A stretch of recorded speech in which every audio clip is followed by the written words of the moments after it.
ये कहानी है एक किसान रामदास और उसकी तीन बेटियों की। रामदास एक छोटे से गांव में रहता था, जहां हरे भरे खेतों के बीच उसका छोटा सा घर था। उसकी पत्नी कई साल पहले एक बीमारी से गुजर चुकी थी, लेकिन रामदास ने कभी अपनी बेटियों को मां की कमी महसूस नहीं होने दी। उसकी तीनों बेटियां बेहद सुंदर और गुणी थीं। सबसे बड़ी बेटी का नाम सीता था, जो घर की सारी जिम्मेदारियां संभालती थी। बीच वाली लक्ष्मी थी, जो हमेशा सबको हंसाती रहती और घर में खुशियां बिखेरती। और सबसे छोटी सरिता थी, जो अपनी बहनों से ज्यादा समझदार और बुद्धिमान थी। सरिता को किताबें पढ़ने का शौक था और वह राम कथा की कहानियां सुनकर बड़ी हुई थी। रामदास अपनी बेटियों से बेहद प्यार करता था। वह एक मेहनती किसान था, जो सुबह से शाम तक खेतों में काम करता और शाम को घर लौटकर बेटियों के साथ समय बिताता। वह उनकी हर छोटी बड़ी इच्छा पूरी करता, चाहे वह नई चुनरी हो या मिठाई। बेटियां भी अपने पिता की सेवा में कोई कसर नहीं छोड़ती। अब वे बड़ी हो चुकी थीं और खुद से खाना बनाती, घर संवारती। जब रामदास खेतों में जाता तो वे उसके लिए ताज़ा रोटी, सब्जी और दही पैक करके देती। उसी गांव में एक विधवा औरत रहती थी, जिसका नाम कालिका था। कालिका की एक बेटी थी, नाम था माया। कालिका की आदत थी कि वह गांव के हर घर में घूम घूम कर कुछ न कुछ मांगती रहती। कभी आटा, कभी नमक, कभी तेल। वह चालाक थी और मौके की ताक में रहती। जब रामदास की बेटियां पिता के लिए खाना बनाती तो कालिका ठीक उसी वक्त उनके घर पहुंच जाती और चूल्हे से आग मांगने का बहाना बनाती। लेकिन सरिता को कालिका बिल्कुल पसंद नहीं थी। वह अपनी बहनों से कहती, बहनें, ये औरत हमारे घर क्यों आती है? मुझे लगता है ये अच्छी नहीं है, इसके इरादे नेक नहीं लगते। सीता और लक्ष्मी सरिता को समझाती, सरिता, ये बेचारी विधवा है और गरीब है। अगर आग ले जाती है तो क्या फर्क पड़ता है? राम जी कहते हैं, दान करने से पुण्य मिलता है। सरिता उनकी बात मानकर चुप हो जाती, लेकिन मन ही मन कहती, देखना, एक दिन ये औरत हमें मुसीबत में डालेगी। ये सिलसिला चलता रहा। कालिका रोज आती और मौका पाकर रामदास के खाने में मिट्टी या कंकड़ मिला देती, ताकि खाना खराब हो जाए।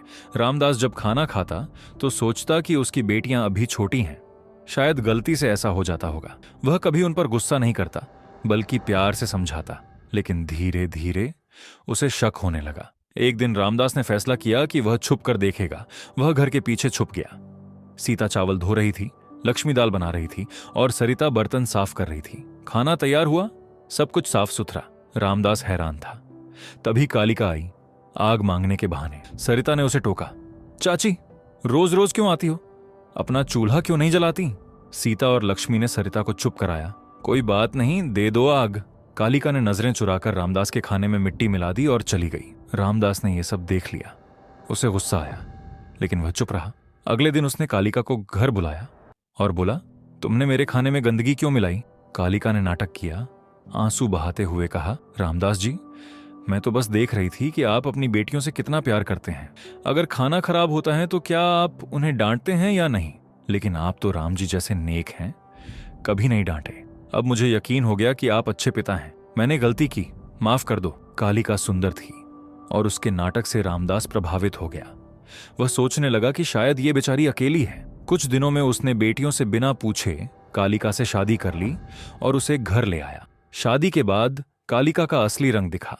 वह रामदास की बेटियों से नफरत करने लगी। वह चाहती थी कि ये घर से निकल जाएं, ताकि वो ऐशो आरास से रहे। वह रामदास से कहती, ये लड़कियां आलसी हैं, घर का काम नहीं करती। जबकि सच उलटा था। कालिका ने बेटियों को घर का सारा काम सौंप दिया, झाड़ू पोछा, खाना बनाना, कपड़े धोना। खुद और माया आराम करती। माया, जो कालिका की बेटी थी, रामदास की बेटियों को पेट भर खाना नहीं देती, सिर्फ बचा हुआ खाना खाने को देती और उनकी जरूरतें नजरअंदाज करती। सीता और लक्ष्मी दुखी रहती, लेकिन सरिता कहती, बहनें, हिम्मत रखो, राम जी देख रहे हैं, एक दिन न्याय होगा। एक दिन सीता और लक्ष्मी रो रही थीं।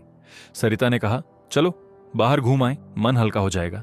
तीनों बहनें घर से निकलीं और एक घने जंगल में पहुंच गईं। वहां एक बड़े पीपल के पेड़ के नीचे बैठकर अपनी मां को याद करने लगीं। वे रोते हुए कह रही थीं, हे राम जी, हम मजलूम हैं। हमारी सौतेली मां हमें कितना सताती है। हम भूखे प्यासे हैं, आप हमारी रक्षा करो। तभी एक राम भक्त साधु वहां से गुजरे। वे सफेद वस्त्र पहने, माथे पर चंदन का टीका लगाए, राम नाम जपते हुए। उन्होंने सरिता की प्रार्थना सुनी। साधु पास आए और बोले, बेटियां, तुम यहां क्यों रो रही हो? मुझे बताओ, क्या दुख है? सरिता ने सारी कहानी सुना दी। पिता का प्यार, सौतेली मां की साजिशें। साधु को दया आई। वे बोले, बेटियां, राम जी सब देखते हैं, चिंता मत करो। यहां से थोड़ी दूर मेरी कुटिया है जहां मैं राम जी की भक्ति करता हूं। कुटिया के पास एक आम का पेड़ है जिस पर मीठे मीठे आम लगे हैं। जाओ, जितने चाहो तोड़ कर खाओ। राम जी की कृपा से वो पेड़ कभी खाली नहीं होता। तीनों बहनें खुश होकर कुटिया पहुंची। आम के पेड़ पर लाल पीले रसीले आम लटक रहे थे। उन्होंने एक एक आम तोड़ा, खाया, जिससे तीनों का पेट भर गया।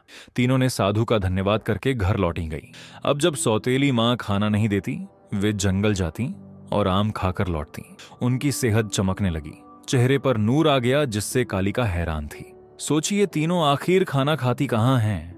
जितने दिनों से ये तो घर में भी नहीं खाती हैं, फिर भी ये इतनी स्वस्थ कैसे हैं? मेरी माया तो अच्छा खाकर भी फीकी लगती है। एक दिन कालिका ने माया को उनका पीछा करने भेजा। माया ने देखा बहनें जंगल जाकर आम खा रही हैं। सरिता ने माया को देख लिया और दोनों बहनें से बोली, ये हमारा पीछा कर रही है, इसे यहां से भगाओ।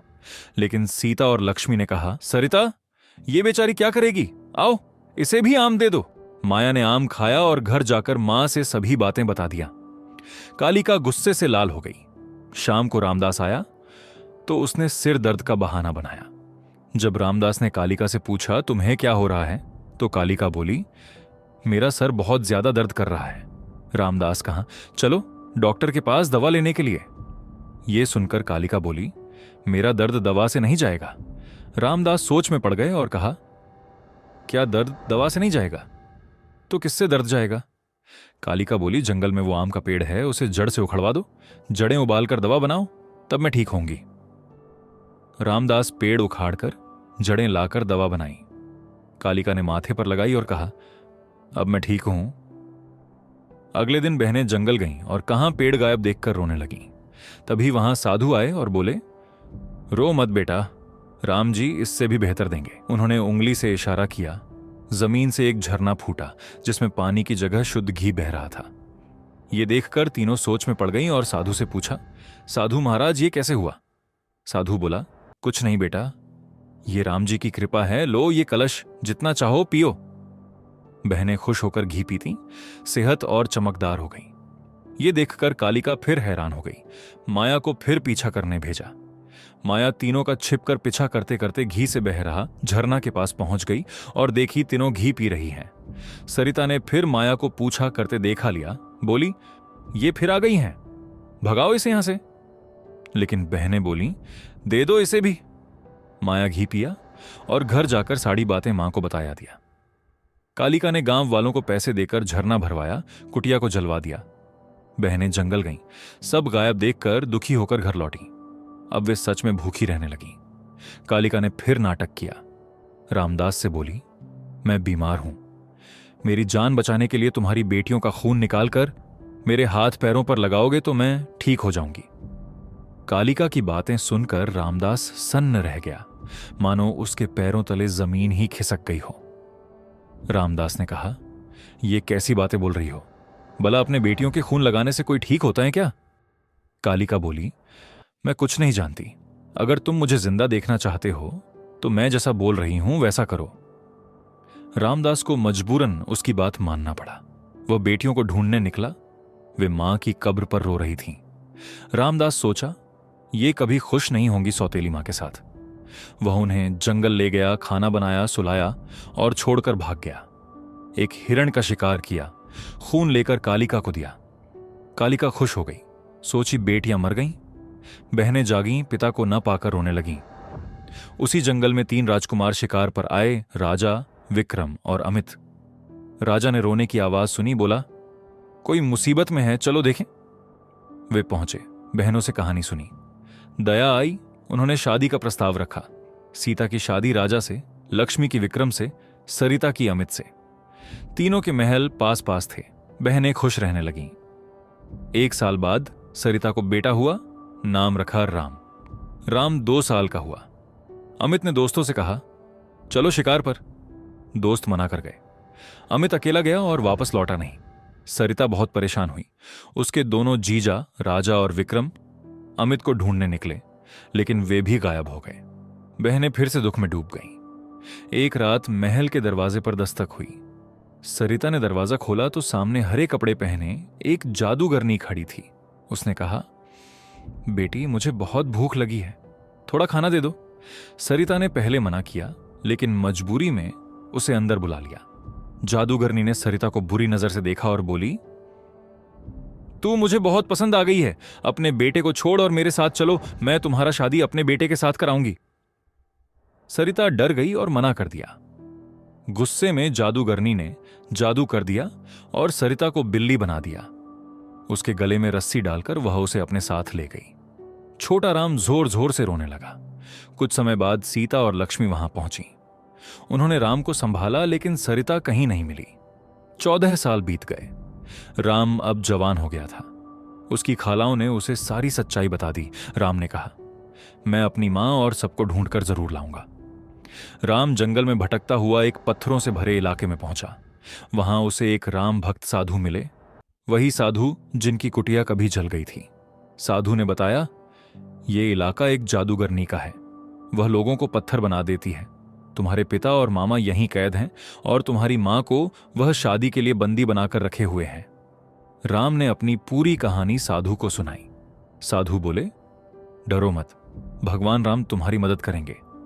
साधु से बातें करता देख जादूगरनी को शक हुआ तो उसने साधु से पूछा। साधु ने चालाकी से कहा, यह मेरा पोता है। राम ने जादूगरनी के सामने खुद को नेक और भोला दिखाया। एक दिन जादूगरनी ने उससे कहा, कल मेरी कैदी लड़की को मेरे बेटा के साथ शादी का पैगाम देना। राम ने एक योजना बनाई। सरिता की शादी में अमित ने जो अंगूठी दी थी, वही अंगूठी राम ने पहन रखी थी। साधु ने कहा, अंगूठी फूलों में छुपा कर देना। राम रोज फूल ले जाता था। एक दिन मौका पाकर उसने अंगूठी सरिता को दे दी। अंगूठी देखते ही सरिता ने राम को पहचान लिया। दोनों खुश हो गए। सरिता ने जादूगरनी के बेटे से शादी का ढोंग किया और उसकी कमजोरी पूछी। जादूगरनी ने राज बता दिया, मेरी जान एक मोर में है जो जंगल में पिंजरे में कैद है। राम ने मौका पाकर मोर चुरा लिया। जब जादूगरनी ने मोर आजाद करने की भीख मांगी, तब राम ने सभी कैदियों को आजाद करवा दिया। उसने मोर के पंख उखाड़े और उसकी गर्दन मरोड़ दी। उसी क्षण जादूगरनी और उसके बेटे मर गए। जादूगरनी कोई और नहीं, कालिका और उसके बेटे थे। सब लोग आजाद हो गए और अपने घर लौट आए। अंत में भगवान राम की कृपा से सभी ने सुख शांति से जीवन बिताया। दोस्तों, अगर कहानी अच्छी लगी हो तो लाइक करके चैनल जरूर सब्सक्राइब करें।